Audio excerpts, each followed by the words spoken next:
This latter assertion doubtless depended on two main factors. In Germany, religion was one of the chief pillars of the Prussian state and had to be knocked away before any fundamental political change could be contemplated. More generally, Marx believed that religion was the most extreme form of alienation and the point where any process of secularization had to start, and this supplied him with a model for criticism of other forms of alienation. But he differed from Feuerbach in this: it was not simply a question of reducing religious elements to others that were more fundamental. Religion's false consciousness of man and the world existed as such because man and the world were radically vitiated. The foundation of irreligious criticism is this: man makes religion, religion does not make man. But man is no abstract being squatting outside the world.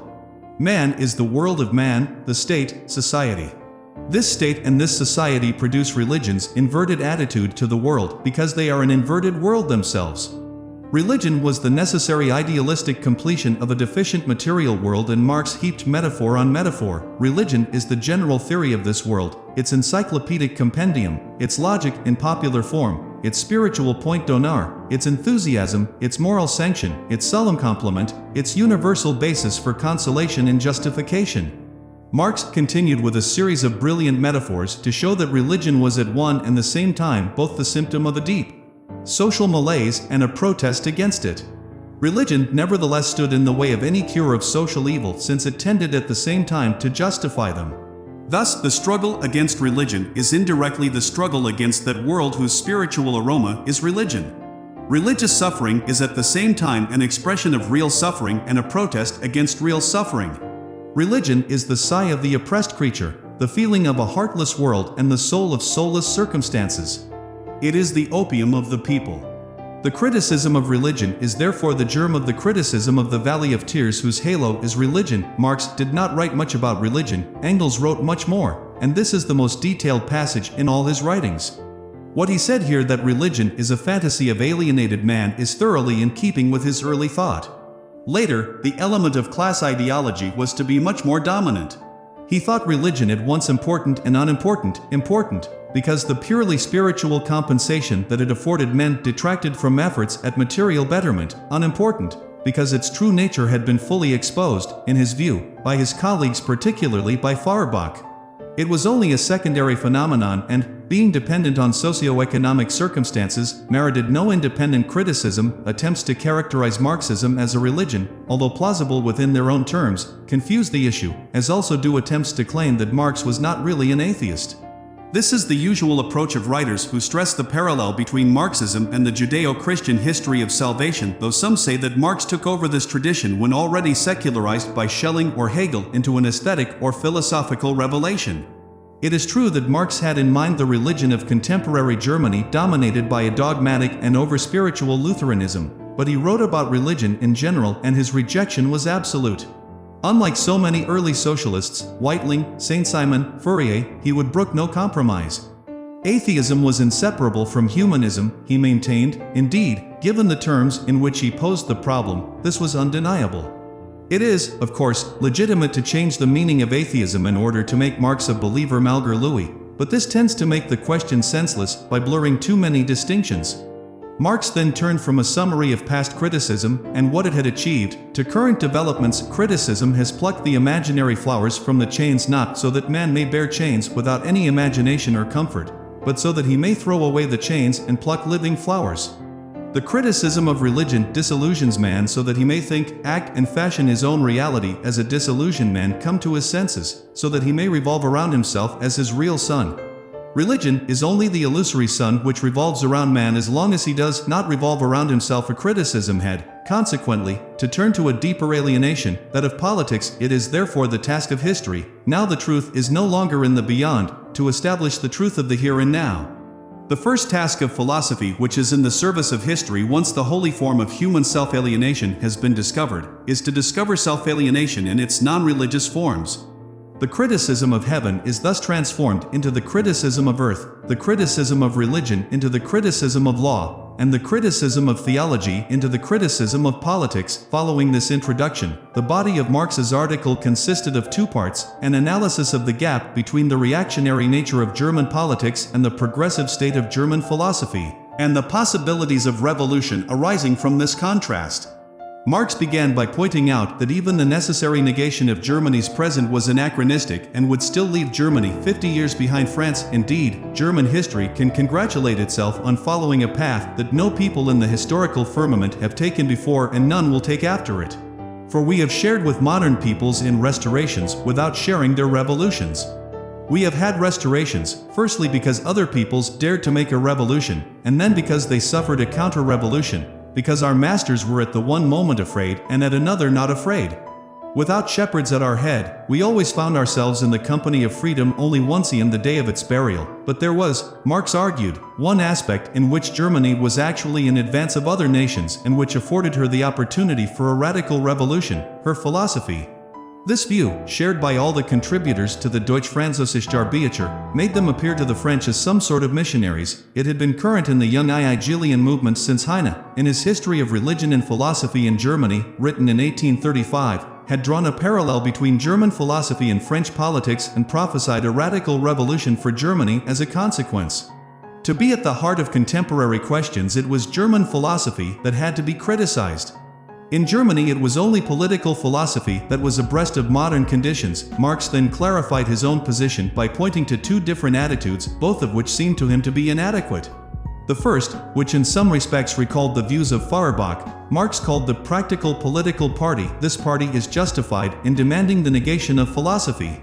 Their error consists not in their demand, but in being content with a demand that they do not and cannot really meet. They believe that they can complete that negation by turning their back on philosophy. You ask that we start from the real seeds of life, but forget that until now the real seed of the German people has only flourished inside its skull. In a word, you cannot transcend philosophy without giving it practical effect. The second attitude, characteristic of the theoretical party by which Marx meant Bruno Bauer and his followers, committed the same error, but from the opposite direction. It sees in the present struggle nothing but the critical struggle of philosophy with the German world and does not reflect that earlier philosophy itself has belonged to this world and is its completion, albeit in ideas. Its principal fault can be summed up thus: it thought it could give practical expression to philosophy without transcending it. Bauer's philosophy, because it refused any mediation with the real, was undialectical and condemned to sterility. What Marx proposed was a synthesis of the two views he condemned, a mediation with the real that would abolish philosophy as philosophy while giving it practical expression. This was akin to his later advocacy of the unity of theory and practice, and took up a theme that had been in his mind since his doctoral thesis, if not before that of the secularization of philosophy.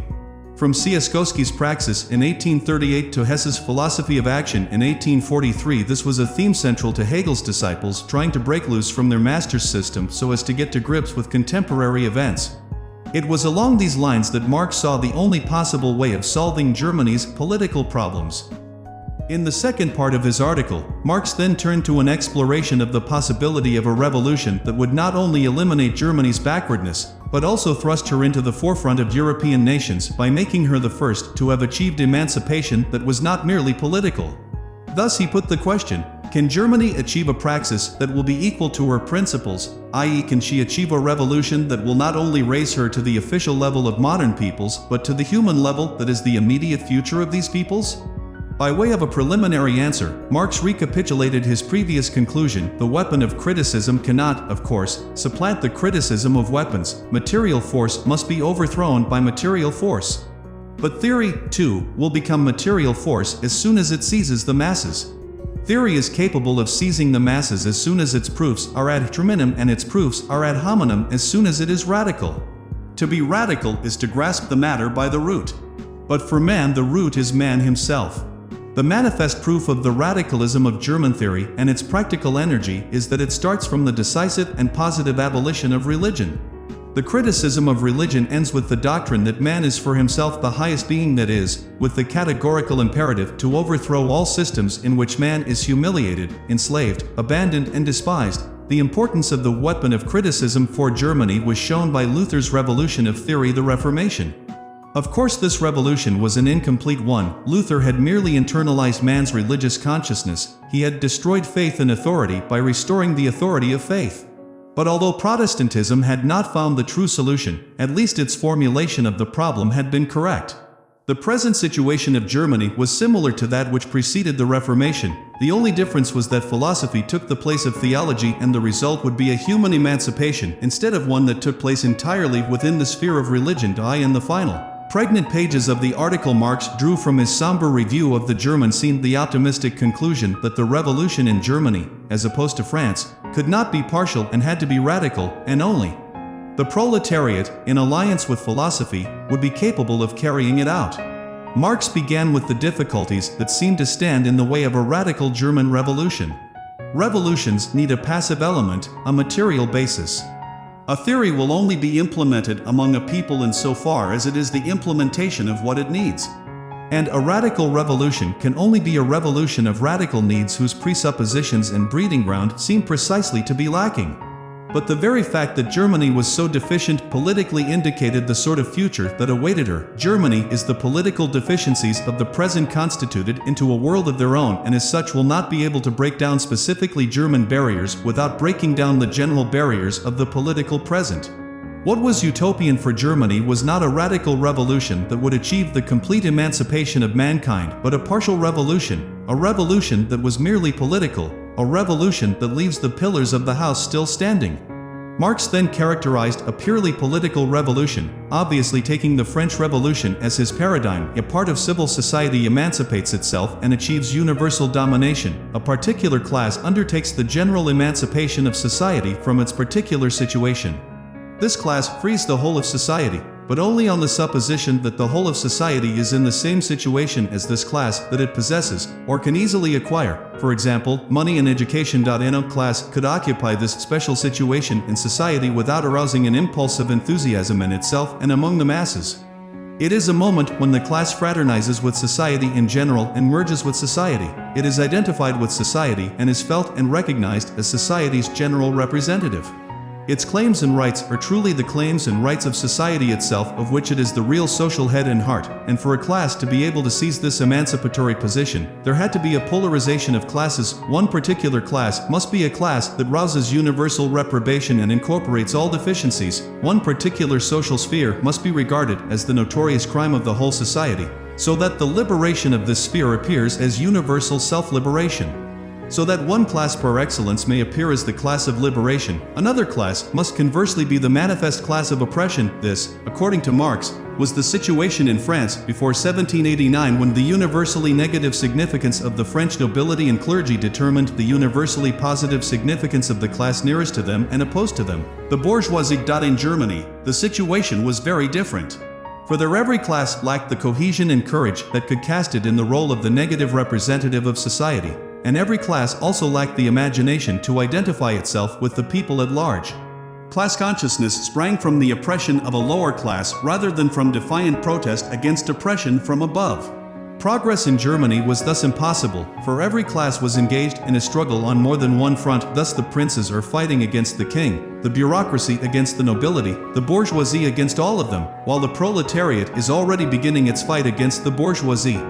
The middle class scarcely dares to conceive of emancipation from its own point of view, and already development in social circumstances and political theory make this point of view itself antiquated, or at least problematical. Marx then summarized the contrast he had been elaborating between France and Germany. In France it is enough that one should be something in order to wish to be all. In Germany one must be nothing, if one is to avoid giving up everything. In France, partial emancipation is the basis of universal emancipation. In Germany, universal emancipation is a sine qua non of every partial emancipation. In France it is the reality, in Germany the impossibility, of a gradual liberation that must give birth to total freedom. In France every class of the people is politically idealistic and is not primarily conscious of itself as a particular class, but as a representative of general social needs. The role of emancipator thus passes in a dramatic movement to different classes of the French people until it comes to the class which no longer brings about social freedom by presupposing certain conditions that lie outside mankind and are yet created by human society, but which organizes the conditions of human existence by presupposing social freedom. In Germany, on the contrary, where practical life is as unintellectual as intellectual life is unpractical, no class of civil society has the need for, or capability of, achieving universal emancipation until it is compelled by its immediate situation, by material necessity and its own chains. This passage shows the importance of Marx's study of the French Revolution in the formation of his views. The Rhineland where he was born and spent his early life had been French until 1814, and had enjoyed the benefits of the French Revolution, where civil emancipation was a genuine experience and not a possession of foreigners only, to be envied from afar. To all German intellectuals, the French Revolution was the revolution, and Marx and his young Hegelian friends constantly compared themselves to the heroes of 1789. It was his reading of the history of the French Revolution in the summer of 1843 that showed him the role of class struggle in social development. Approaching the conclusion of his article, Marx introduced the denouement with the question, "So where is the real possibility of German emancipation?" His answer was, "In the formation of a class with radical chains, a class in civil society that is not a class of civil society, the formation of a social group that is the dissolution of all social groups, the formation of a sphere that has a universal character because of its universal sufferings and lays claim to no particular right, because it is the object of no particular injustice but of injustice in general. This class can no longer lay claim to a historical status, but only to a human one. It is not in a one-sided opposition to the consequences of the German political regime, it is in total opposition to its presuppositions. It is, finally, a sphere that cannot emancipate itself without emancipating itself from all other spheres of society and thereby emancipating these other spheres themselves. In a word, it is the complete loss of humanity, and this can only recover itself by a complete redemption of humanity. This dissolution of society, as a particular class, is the proletariat." This passage raises an obvious and crucial question as to the reasons for Marx's sudden adherence to the cause of the proletariat. Some have claimed that Marx's description of the proletariat is not empirical and thus that its ultimate source is Hegel's philosophy. It has, for example, been maintained that the insight into the world historical role of the proletariat is obtained in a purely speculative manner by a reversal of the connection that Hegel had established between different forms of objective spirit. Others have claimed that Hegel's insights were fundamentally those of a German Protestant and thus that Marx's underlying schema here was the Christian conception of salvation. The proletariat played the role of Isaiah's suffering servant. Through Hegel, the young Marx links up, no doubt unconsciously, with the soteriological schema underlying the Judeo-Christian tradition, the idea of the collective salvation obtained by a particular group, the theme of salvic destitution, the opposition of injustice that enslaves and generosity that frees. The proletariat, bringing universal salvation, plays a role analogous to that of the messianic community or personal savior in biblical revelation. Or even more explicitly, that the universality of the proletariat echoes the claims of the universal Christ is confirmed by Marx's insistence that the proletariat will exist, precisely at the point when it becomes universal, in a scourged and emptied condition, and this, of course, is Marx's variant of the divine kenosis. Others have claimed that, since Marx's views are not empirically based, this shows that they have their origin in a moral indignation at the condition of the proletariat. All these interpretations are mistaken, at least as attempts at total explanation. Marx's proclamation of the key role of the proletariat was a contemporary application of the analysis of the French Revolution outlined earlier in his article, when he talked of a particular social sphere having to be regarded as the notorious crime of the whole society, so that the liberation of this sphere appears as universal self-emancipation. The proletariat was now in the position the French bourgeoisie had occupied in 1789. It was now the proletariat which could echo the words of Sighs, "I am nothing and I should be everything."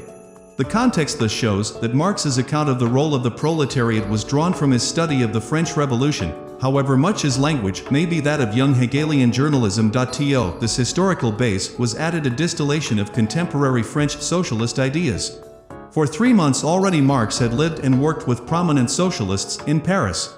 The view of the proletariat contained in his article was not unique even in young Hegelian circles, but it was of course commonplace in Paris. Marx's sudden espousal of the proletarian cause can be directly attributed, as can that of other early German communists such as Weitling and Hess, to his first-hand contacts with socialist intellectuals in France. Instead of editing a paper for the Rhineland bourgeoisie or sitting in his study in Kreuznach, he was now at the heart of socialist thought and action. He was living in the same house as Germain Maurer, one of the leaders of the League of the Just, whose meetings he frequented. From October 1843 Marx was breathing a socialist atmosphere. It is not surprising that his surroundings made a swift impact on him. Marx admitted that the proletariat he described was only just beginning to exist in Germany. Indeed, factory workers constituted no more than 4% of the total male population over the age of 14. What characterized it was not natural poverty, though this had a part to play, but poverty that was artificially produced and resulted particularly in the disintegration of the middle class. The proletariat would achieve the dissolution of the old order of society by the negation of private property, a negation of which it was itself the embodiment. This was the class in which philosophy could finally give itself practical expression. As philosophy finds its material weapons in the proletariat, so the proletariat finds its intellectual weapons in philosophy, and as soon as the lightning of thought has struck deep into the virgin soil of the people, the emancipation of the Germans into men will be completed.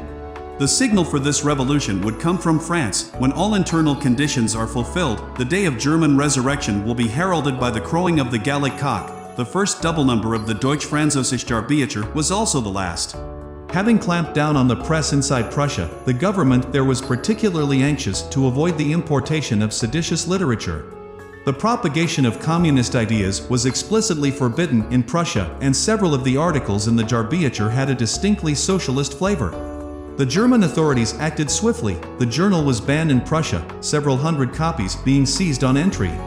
Warrants were issued for the arrest of Marx, Heine and Rouge, and for the first time in his life Marx had become a political refugee. The Jahrbucher met with little success in France. There were no French contributors and it attracted virtually no comment in the French press.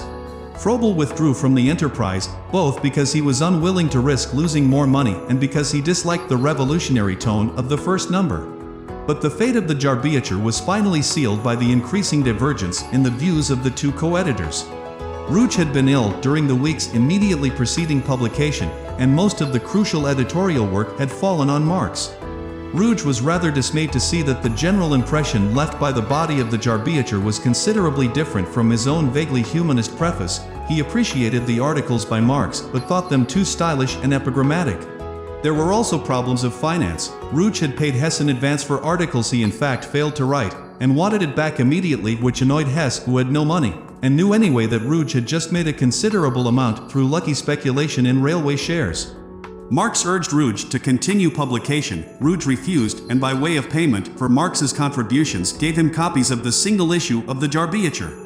Marx's finances were, however, re-established by the receipt in mid-March 1844 of 1,000 thalers, about twice his annual salary as co-editor, sent on the initiative of Jung by the former shareholders of the Rheinische Zeitung. During the spring of 1844 Marx and Rouge were still in close contact.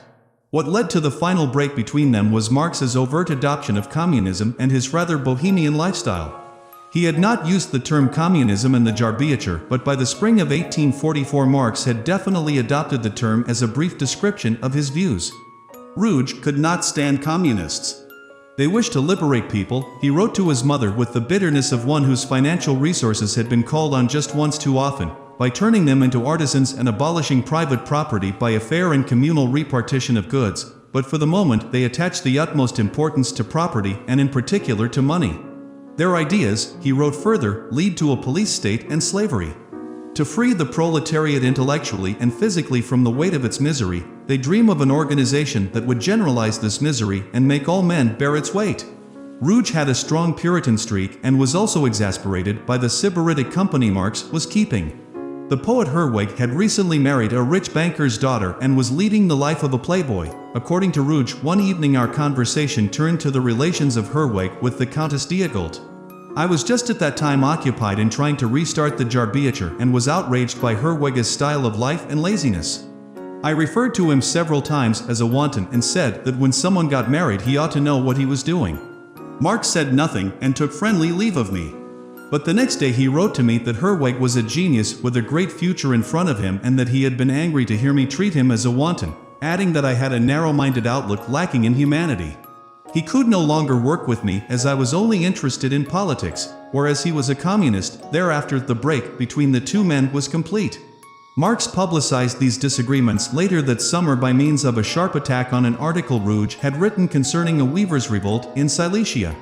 Several thousand weavers had smashed the newly introduced machinery that had driven down their wages, and had been repressed with great brutality. Ruge's article criticizing the paternalistic attitude of Frederick William IV to social problems appeared in Vorwärts, a new twice-weekly publication that had become, largely owing to the flair of its editor, F.C. Bernays, the main forum for radical discussion among German émigrés.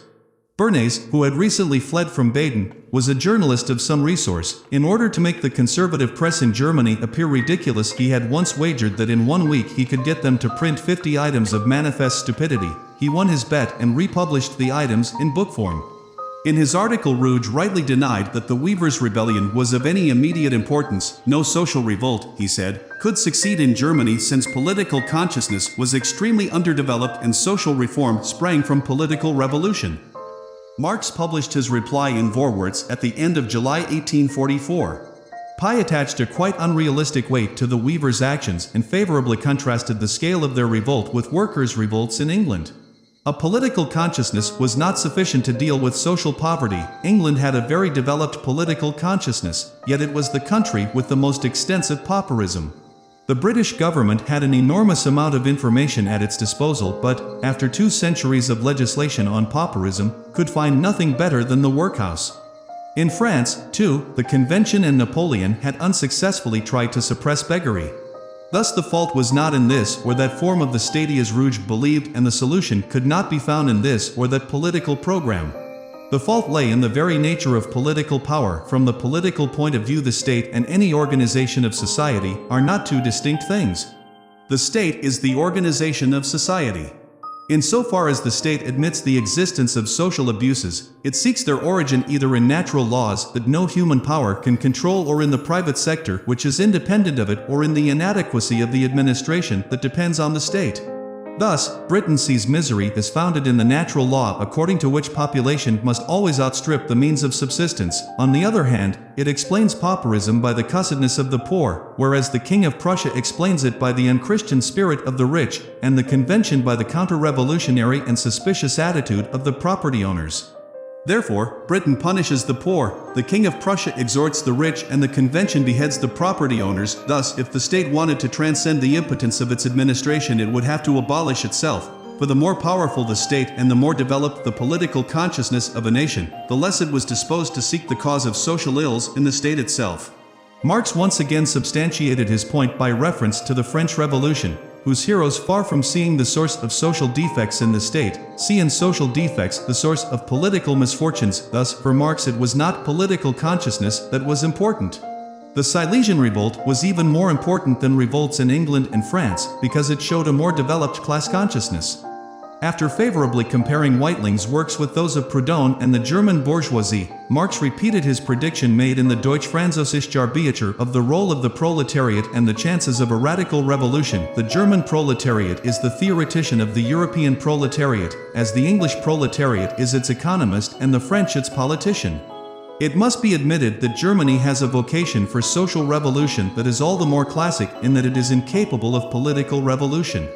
It is only in socialism that a philosophical people can find a corresponding activity, and thus only in the proletariat that it finds the active element of its freedom. Marx finished his article with a passage that gave a concise summary of his studies of social change. A social revolution, even though it be limited to a single industrial district, affects the totality, because it is a human protest against a dehumanized life, because it starts from the standpoint of the single, real individual. Because the collectivity against whose separation from himself the individual reacts is the true collectivity of man, the human essence. The political soul of revolution consists, on the contrary, in a tendency of the classes without political influence to end their isolation from the top positions in the state. Their standpoint is that of the statian abstract whole, that only exists through a separation from real life. Thus a revolution with a political soul also organizes, in conformity with its limited and double nature, a ruling group in society to society's detriment. Thus Ruge's idea that social revolution necessarily had a political soul was the opposite of the truth. Every revolution is social insofar as it destroys the old society. Every revolution is political insofar as it destroys the old power. Revolution in general, the overthrow of the existing power and dissolution of previous relationships, is a political act. Socialism cannot be realized without a revolution. But when its organizing activity begins, when its particular aims are formulated, when its soul comes forward, then socialism casts aside its political cloak, this controversy marked the end of all contact with Rouge. Although Marx continued his friendship with Herwegh, this also did not last long, and Marx soon admitted that there was something after all in Rouge's strictures. Herwegh's sybaritic character and his sentimental version of communism could never harmonize with the temperament and ideas of Marx, of whom Herwegh wrote at the time that he would have been the perfect incarnation of the last scholastic. A tireless worker and great savant, he knew the world more in theory than in practice. He was fully conscious of his own value. The sarcasms with which he assailed his adversaries had the cold penetration of the executioner's axe. Disillusioned with Herwegh, Marx spent more and more time with Heine, the only person he declared himself sorry to leave behind on his expulsion from Paris. Heine had made Paris his base immediately after the 1830 revolution there. As well as flourishing as a poet in a city which could boast Musset, Vigny, Saint-Beuve, Ingres and Chopin among many other famous cultural figures, Heine was much attracted to the doctrines of Saint-Simon and the later French socialists. Embittered by the banning of his books in Prussia, he regarded the success of communism as inevitable, but feared the triumph of the masses and the time when these somber iconoclasts will destroy my laurel groves and plant potatoes. His friendship with Marx coincided with much of his best satirical verse, in which Marx is said to have encouraged him with the words, "Leave your everlasting complaints of love and show the satiric poets the real way of going about it with a whip." According to Eleanor, there was a period when Heine came daily to see Marx and his wife to read them his verse and hear their opinion of it. Marx and Heine could endlessly revise a little 10-line poem, weighing every word, correcting and polishing it until everything was perfect and every trace of their working over had disappeared. Much patience was necessary, as Heine was extremely sensitive to any sort of criticism. Sometimes he arrived at the Marxes literally in tears because an obscure writer had attacked him in a journal. Marx's best tactic then was to address him to his wife, whose kindness and wit soon brought the despairing poet to reason. Heine also had the distinction of saving the life of the Marx's first baby. He arrived one day to find the child having convulsions and both parents at their wits' end. He immediately prescribed a hot bath, prepared it himself, and bathed the baby, who at once recovered. Marx also spent a lot of his time in the company of Russian aristocratic émigrés who, he said later, fêted him throughout his stay. These included his later adversary Bakunin, with whom Marx seems to have been on friendly terms. The same cannot be said of the Polish Count Siatkowski, author of a seminal book at the beginning of the young Hegelian movement, of whom Marx later recalled that he so bored me that I wouldn't and couldn't look at anything that he later perpetrated. Marx naturally passed much of his time with French socialists such as Louis Blanc, and particularly Proudhon, also a subsequent adversary, whose unique brand of anarcho-socialism had already made him the most prominent left-wing thinker in Paris. Marx later claimed that he was responsible for teaching Proudhon about German idealism. In long discussions that often last the whole night, I injected him with large doses of Hegelianism. This was, moreover, to his great disadvantage, as he did not know German and could not study the matter in depth. The most that can be said is that Marx shared this distinction with Bakunin. The Paris manuscripts. Marx thrived in this perfervid intellectual atmosphere. However much Rouge might disapprove of what he considered Marx's disorderly life, cynicism and arrogance, he could not but admire his capacity for hard work. He reads a lot. He works in an extraordinarily intense way. He has a critical talent that degenerates sometimes into something which is simply a dialectical game. But he never finishes anything. He interrupts every bit of research to plunge into a fresh ocean of books. He is more excited and violent than ever, especially when his work has made him ill and he has not been to bed for 3 or even 4 nights on end. Marx intended to continue his critique of Hegel's politics, then he intended to do a history of the convention. He always wants to write on what he has read last, yet continues to read incessantly, making fresh excerpts. If Marx wrote anything substantial on Hegel's politics or the convention, it has not survived. During July and August, however, Marx had a period of peace and quiet that he put to good use. On May their first child was born, a girl, called Jenny after her mother. The baby was very sickly and Jenny took her away to try her for 2 months to show her to the family there and obtain the advice of her old doctor. While his wife and baby were away, Marx made voluminous notes on classical economics, communism and Hegel. Known as the Economic and Philosophical Manuscripts or 1844 manuscripts, these documents, when fully published in 1932, were hailed by some as his most important single piece of work. 4 of the manuscripts, which were to form the basis of this critique of political economy, have survived, though in an incomplete form. The first 27 pages long consists largely of excerpts from classical economists on wages, profit and rent, followed by Marx's own reflections on alienated labor. The second is a 4-page fragment on the relationship of capital to labor. The third is 45 pages long and comprises a discussion on private property, labor, and communism, a critique of Hegel's dialectic, a section on production and the division of labor, and a short section on money. The fourth manuscript, 4 pages long, is a summary of the final chapter of Hegel's Phenomenology. The manuscripts as a whole were the first of a series of drafts for a major work, part of which, much revised, appeared in 1867 as Capital. In a preface sketched out for this work, Marx explained why he could not fulfill the promise, made in the Deutsch-Französische Jahrbucher, to publish a critique of Hegel's philosophy of law. While I was working on the manuscript for publication, it became clear that it was quite inappropriate to mix criticism directed purely against speculation with that of other indifferent matters, and that this mixture was an obstacle to the development of my line of thought and to its intelligibility.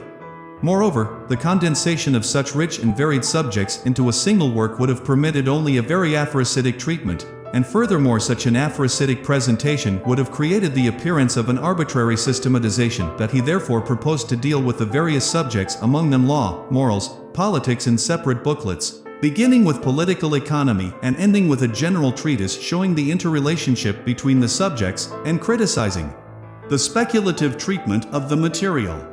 In this project for a lifetime's work, Marx never got beyond the first stage, capital and its predecessors.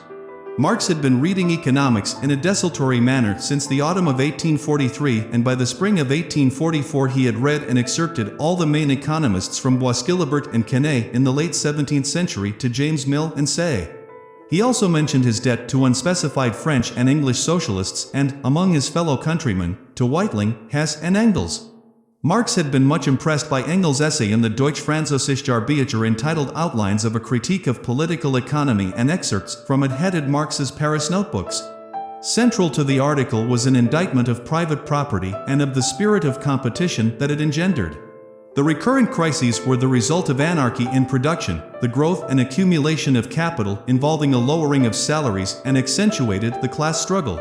Science and technology, which could afford immense possibilities under communism, only served, in a capitalist society, to increase the oppression of the workers. Marx later called Engels' article a brilliant sketch and quoted from it several times in Capital. His reading it marked the real beginning of his lifelong interest in economic questions. Engels, like Hess, would have described himself as a disciple of Feuerbach, and certainly in all of Marx's Paris notes Feuerbach's humanism is quite central. Positive criticism, and thus also German positive criticism of political economy, was founded, Marx claimed, on Feuerbach's discoveries in his The Sinn and Grundsatz. The first positive humanist and naturalist criticism dates from Feuerbach. The less bombastic they are, the more sure, deep, comprehensive and lasting is the effect of Feuerbach's works, the only one since Hegel's Phenomenology and Logic to embody a real theoretical revolution. Marx's first manuscript was mainly economic and started with extracts or paraphrases from the books on economics that he was reading at that time. He divided these extracts into 3 sections on wages, capital and rent, each occupying one of the 3 vertical columns into which Marx had divided his pages. In the first, drawing on Adam Smith, Marx noted that the bitter struggle between capitalist and worker which determined wages also reduced the worker to the status of a commodity. The worker could not win. If the wealth of society was diminishing, it was he who suffered most. If it was increasing, then this meant that capital was being accumulated and the product of labor was increasingly alienated from the worker. Political economy, said Marx, dealt with man much the same terms as it dealt with, say, a house. It did not deal with man in his free time, as a human being. This aspect it left to other disciplines. And he continued, let us now rise above the level of political economy and seek from the foregoing argument, which was presented almost in the words of the economists, answers to 2 questions. 1. What is the significance, in the development of mankind, of this reduction of the greater part of mankind to abstract labor? 2. What errors are committed by the advocates of piecemeal reform, who either want to raise wages and thereby improve the conditions of the working class, or, like Proudhon, regard equality of wages as the aim of social revolution? To answer these 2 questions, Marx amassed a series of quotations from 3 sources. Firstly, from the German writer Wilhelm Schultz on workers' pauperization, the dehumanizing effect of machinery and the number of women and children working. Secondly, from Konstantin Pecker on the dependence and degradation forced on workers under capitalism. Thirdly, from Eugene Buret on the wretchedness and exploitation of the proletariat. In his second section, Marx noted a number of passages under the heading Profit of Capital. First, quoting Adam Smith, he defined capital as the power of command over labor and its products. He then described the means by which capitalists made a profit both from wages and from raw materials advanced, the motives that inspired the capitalist, and the accumulation of capital and competition among capitalists. Marx's third section was on rent, and he outlined the similarities between landlord and capitalist. In the last analysis, there was no distinction between them, and society was divided into two classes only: workers and capitalists. The character of landed property had been utterly transformed since feudal times, and neither the preservation of large estates nor their division into small properties could avoid precipitating a crisis. Later in the manuscript, Marx offered his own trenchant critique of the Protestant ethic enshrined in the classical economists. Thus, despite its worldly and pleasure-seeking appearance, it is a truly moral science and the most moral of all sciences. Its principal thesis is the renunciation of life and of human needs. The less you eat, drink, buy books, go to the theater or to balls, or to the public house, and the less you think, love, theorize, sing, paint, fence, etc., the more you will be able to save, and the greater will become your treasure, which neither moth nor rust will corrupt your capital. The less you are, the less you express your life. The more you have, the greater is your alienated life, and the greater is the saving of your alienated being. At this point in his manuscript, Marx broke off writing in 3 parallel columns and began to write straight across the page. He also changed his style, writing now without recourse to quotation from other writers. This passage on alienated labor is the best written part of the manuscripts. In it, Marx criticized the concept of labor found in the classical economists from whom he had just been quoting, on the general grounds that their conceptions were superficial and abstract, whereas his own gave a coherent account of the essential nature of economics. Having started from their presuppositions, Marx claimed to show that the more the worker produced, the poorer he became. But this analysis remains superficial.